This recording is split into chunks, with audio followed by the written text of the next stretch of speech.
बड़ी खबर पाकिस्तान और तालिबान को लेकर, जहां पर तुर्की में दोनों के बीच सीजफायर पर वार्ता हुई, लेकिन अब ये सामने आ रहा है कि दोनों के बीच जो वार्ता हुई है वो सफल नहीं रही और यहां पर अब भारत पर भी बड़ा बयान दिया गया है। तो भारत की जो पाकिस्तान लगातार ये आरोप लगाता रहा है कि तालिबान जो है भारत का प्रॉक्सी वॉर लड़ रहा है और यहाँ पर भारत के खिलाफ लगातार जहर उगलता है। अब जो है तालिबान पर बोलते हुए पाकिस्तान ने भारत के खिलाफ फिर से जहर उगला है। तो भारत पर क्या कुछ कहा है और पूरा मामला क्या है, इसकी ज्यादा जानकारी के लिए हमारे साथ जुड़े हैं चेतन, उनसे जानेंगे। चेतन, तालिबान और पाकिस्तान के बीच जो युद्ध चल रहा है, जो अभी युद्ध विराम हुआ था, वो अब फिर से कहा जा रहा है कि दोबारा से जो है स्थिति बिगड़ती हुई दिख सकती है। इसी बीच भारत को लेकर क्या कुछ कहा जा रहा है? देखिए, जो स्थिति की बात हो रही है ये सीधे तौर पर पाकिस्तान के अड़ियल रवैये की वजह से है। वो अड़ियल रवैया जो अपने आप को सुपीरियर दिखाने के लिए किया जा रहा है। पाकिस्तान के तमाम जो अधिकारी हैं, मंत्री हैं, प्रधानमंत्री हैं, आर्मी चीफ हैं, वो इस बात को ये दिखाने की कोशिश कर रहे हैं कि तालिबान उनके हाथ का प्यादा है, अफगानिस्तान उनका प्यादा है। पाकिस्तान को जैसा करना है अफगानिस्तान में वैसा होगा, लेकिन वहां तालिबानी लड़ाके हैं, वो इस बात को बिल्कुल नहीं मानते। अब तो वो इस बात को भी याद दिलाने की बात यहाँ पर कही जा रही है कि जब हमें अमेरिका की सेना नहीं जीत पाई, यूएसएसआर नहीं जीत पाया, तो ये पाकिस्तान क्या है। और जिस टीटीपी को निशाना बनाने की पाकिस्तान हमेशा से कोशिश कर रहा है, वो टीटीपी को ये आरोप लगाता है, ये दावे पाकिस्तान करता है कि वो टीटीपी के जो लड़ाके हैं वो पाकिस्तान में हमले करके अफगानिस्तान में अलग अलग जगह छुप जाते हैं और उनकी जो मदद है वो तालिबान सरकार वहां पर करती है, तालिबान के लड़ाके करते हैं। हालांकि अब जो चीजें निकलकर सामने आ रही हैं कि तालिबान के साथ जो शांति वार्ता है वो दोबारा से फेल हो गई है, कोई बातचीत वहां पर नहीं बन पाई है। इसको लेकर भी बात सामने आई है। टोलो न्यूज जो है अफगानिस्तान में, उसके हवाले से जो अधिकारी हैं वो ये बता रहे हैं कि अफगान प्रतिनिधिमंडल द्वारा इस्लामाबाद की जो कुछ मांगे हैं वो लगातार विरोध उनका किया जा रहा था। पाकिस्तान का जो प्रतिनिधिमंडल है वो मेज से उठकर ही चला गया। ये बात यहाँ पर अधिकारियों के हवाले से टोलो न्यूज ने लिखी है और बताया है कि जिस वजह से जो बातचीत है वो पूरी तरीके से रुक गई है। हालांकि ये भी कहा जा रहा है कि कई मुद्दों पर असहमति और पाकिस्तानी प्रतिनिधिमंडल के जो व्यवहार है उसकी वजह से जो बातचीत है वो यहाँ पर टूटी है। यानी कि सीधे तौर पर ये नजर आ रहा है कि इस सीजफायर को लेकर या फिर कोई भी जो मांग है उसमें पाकिस्तान सहमत नहीं है। कई खबरें ये भी हैं कि जब ये बातचीत चल रही थी तो एक फोन कॉल वहां पर आता है और उस फोन कॉल के बाद जो पाकिस्तानी अधिकारी है उनका रवैया पूरी तरीके से पलट जाता है। वो हर चीज को आनाकानी करने लगते हैं कि नहीं, ऐसा नहीं होगा, ये चीज ठीक नहीं है। ये भी बताया गया और पाकिस्तानी अधिकारियों का सुर बदलते हुए यहाँ पर नजर आया, ये भी कहा गया है। इसके बाद जो बातचीत हो रही थी, जब ये कहा गया कि अमेरिकी ड्रोन का जिक्र हो रहा था, अमेरिकी ड्रोन्स की बातचीत हो रही थी कि पाकिस्तान की सरजमी का इस्तेमाल इसके लिए हो रहा है, तो पाकिस्तान ने अपना जो असली रंग है वो दिखाने की कोशिश यहाँ पर की।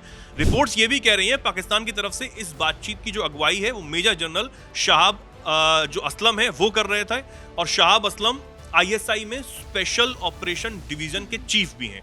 ये भी बात सामने आई है। पाकिस्तान ने अमेरिका की तरफ से इशारा करते हुए पहली बार ये खुलासा किया कि इस्लामाबाद का एक विदेशी देश के साथ ड्रोन उड़ान की अनुमति देने का एक कॉन्ट्रैक्ट है, एक समझौता हुआ है। इसके तहत वो अपनी जमीन से ड्रोन उड़ान की परमिशन देता है और ये एक ऐसी व्यवस्था है जिसे रद्द नहीं किया जा सकता है। तो इस बात का विरोध जो है वो वहाँ अफगानिस्तान की तरफ से किया जा रहा था। हालांकि अफगानिस्तान की तरफ से ये भी कहा गया है, सुनिश्चित करने की बात की गई है कि अफगानिस्तान की जमीन का इस्तेमाल पाकिस्तान के खिलाफ नहीं किया जाएगा। लेकिन पाकिस्तान ये कह रहा है कि जो टीटीपी है उसमें तालिबान के लड़ाके भी हैं, मतलब टीटीपी में तालिबान के लड़ाके भी पाकिस्तान के ऊपर हमला करते हैं। लेकिन जो तालिबान है वो ये कह रहा है कि टीटीपी भैया पाकिस्तान का बनाया हुआ है और उसमें पाकिस्तान के ही लोग हैं, हमारा उससे कोई लेना देना नहीं है। अगर टीटीपी को आप ठिकाने लगाना चाहते हैं तो आप अपने तरीके से लगाइए, लेकिन आप हमारी सरजमी का इस्तेमाल नहीं कर सकते हैं कि हमारे घर में घुसकर आप बम बरसाएं। आपके लोग हैं वो, आप कैसे हैंडल करेंगे ये आप जानेंगे। साफ तौर पर तालिबान की तरफ से कह दिया गया है। अब पाकिस्तान की तरफ से क्या कुछ चेतावनी आई है और वहाँ के रक्षा मंत्री ख्वाजा आसिफ जो लगातार भारत के खिलाफ जहर उगलते आए हैं, जिन्होंने ये कहा था कि कोई समझौता नहीं होता है तो फिर ये खुला युद्ध होगा, अब उनकी तरफ से भारत को लेकर क्या कुछ नया बयान सामने आया? बिल्कुल, भारत को लेकर तो वो उल जलूल बयान हमेशा से देते ही रहे हैं, बेबुनियादी बयान जिसका कोई आधार नहीं होता, ऐसे आरोप वो लगाते रहे हैं। रक्षा मंत्री ख्वाजा आसिफ एक बार फिर बोले हैं और कहा है कि भारत उनके देश को छोटे पैमाने पर लगातार संघर्षों में उलझाए रखना चाहता है ताकि पाकिस्तान की सुरक्षा और स्थिरता पर दबाव बना रहे। साथ ही उन्होंने ये दावा किया है कि इस रणनीति में अफगानिस्तान की तालिबान सरकार भी भारत की भरपूर मदद कर रही है। ये बात उन्होंने एक टीवी चैनल जो है पाकिस्तानी टीवी चैनल उससे बातचीत करते हुए कही है। साथ ही आसिफ ने यह भी कहा कि अफगान तालिबान सरकार को पाकिस्तान से आधिकारिक बातचीत करने का कोई अधिकार नहीं है, क्योंकि उसका पूरे अफगानिस्तान पर नियंत्रण ही नहीं है। ये पता नहीं कहां से दावा जो पाकिस्तानी मंत्री हैं वो लेके आ गए। साथ ही उनके मुताबिक कई इलाकों में स्थानीय गुट खुद फैसला लेते हैं और तालिबान सरकार उन्हें रोकने में नाकाम है। ये यहाँ पर जो कहते हुए शहबाज जो आसिफ हैं वो यहाँ पर कहते हुए नजर आए। साथ ही इन बयानों के कुछ घंटे बाद ही पाकिस्तान के जो सूचना मंत्री हैं तरार, उन्होंने भी एक ऐलान कर दिया।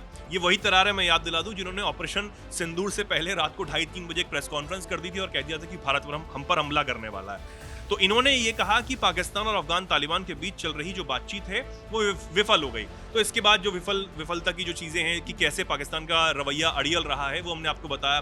तो भारत पर बेबुनियादी आरोप लगाना कि भारत जो है वो प्रॉक्सी वॉर लड़वा रहा है तालिबान से, इसका कोई आधार पाकिस्तान नहीं दे पा रहा है। सिर्फ जो बयानबाजियां हैं वही हो रही हैं और भारत पर गंभीर आरोप लगाए जा रहे हैं।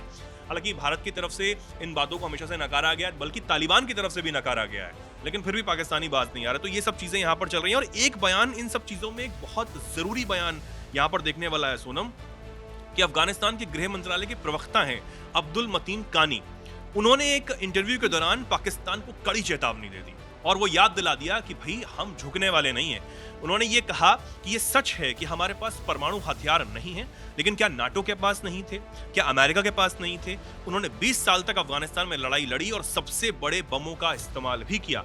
पाकिस्तान के पास अब कुछ हथियार जरूर हैं, कमोबेश, लेकिन आपको ये नहीं भूलना चाहिए कि अफगानिस्तान के लोगों ने कभी किसी के आगे घुटने नहीं टेके हैं। तो ये भी चेतावनी देते हुए अफगानिस्तान से तालिबान की जो सरकार है, तालिबान के जो गृह मंत्रालय के प्रवक्ता हैं, उन्होंने इस बात को कहा है। तो ये एक बहुत बड़ी चेतावनी है जो पाकिस्तान को ध्यान में अब रखनी होगी तालिबान के साथ उलझने से पहले। यही चेतावनी चेतन अमेरिका को भी दी गई थी जब अमेरिकी राष्ट्रपति डोनाल्ड ट्रंप ने बगराम एयरबेस की बात की थी और ये कहा था कि हम फिर से बगराम एयरबेस लेना चाहते हैं।